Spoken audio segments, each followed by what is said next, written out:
Welcome to the Deep Dive by OVTLYR, where we uncover the market's hidden trends and give you the edge you need. Head on over to OVTLYR.com right now to save time, make money, and start winning with less risk today. Now let's jump right in. All right, so let's just dive right in. I bet you're all curious about that Shell climate ruling appeal. Boy. The one where they just won. Yeah. Huge deal. And we're going to unpack it all. What does it actually mean, beyond the headlines? It is a big deal. To really get this appeal, we got to rewind back to 2021. Okay, back in time. A Dutch court. Mm-hmm. They made this huge decision ordering Shell to slash their emissions by 45%. Whoa. By 2030.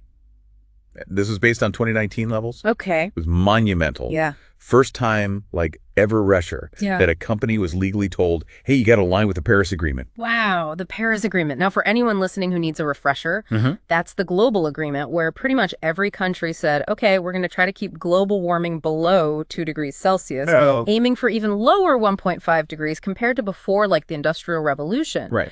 So this was saying to Shell, a global company, you have to play your part. For sure. It was a big win for climate activists and set a precedent. Exactly. It was a real shakeup. Yeah. What made this case even more groundbreaking was it wasn't just about Shell's direct emissions from, their oil rigs or refineries.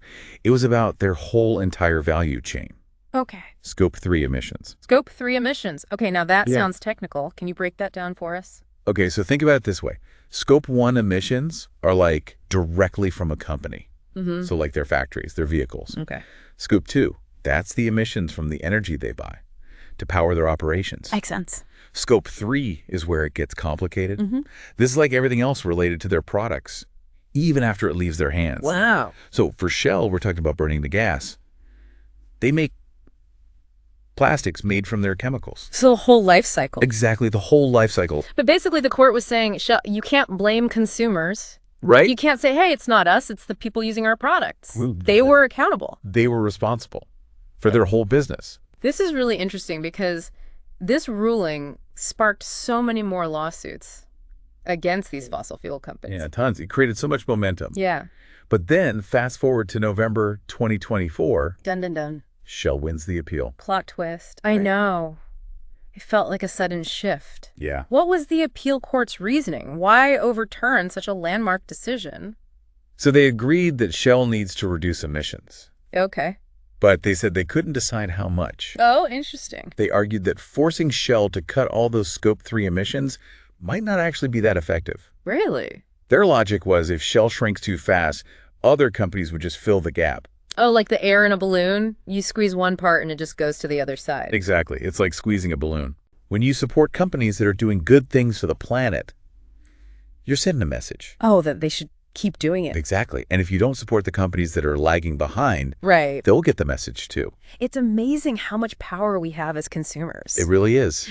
And let's not forget about innovation. Oh, right. New technology. You're seeing all these breakthroughs in renewable energy, battery storage, sustainable agriculture. So it's not just about cutting back. Right.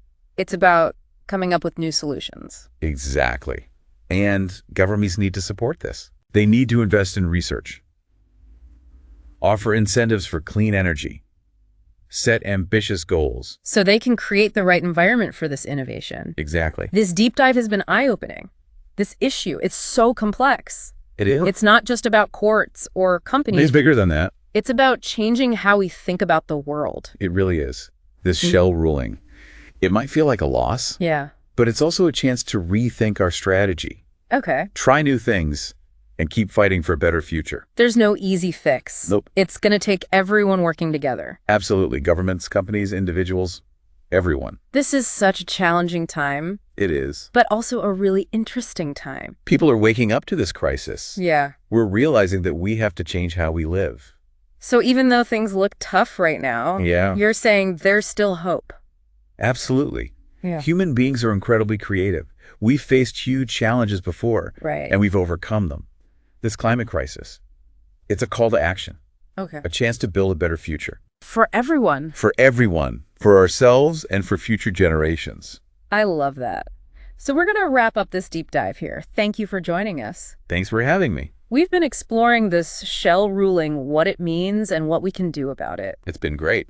Remember, every little action makes a difference. It does. And together, we can change things. We can keep learning, keep asking questions, and keep pushing for change. The future is up to us. It is. Hey, thanks so much for deep diving with us today. Head on over to OVTLYR.com. That's OVTLYR.com to save time, make money, and start winning with less risk today. And we'll see you next time.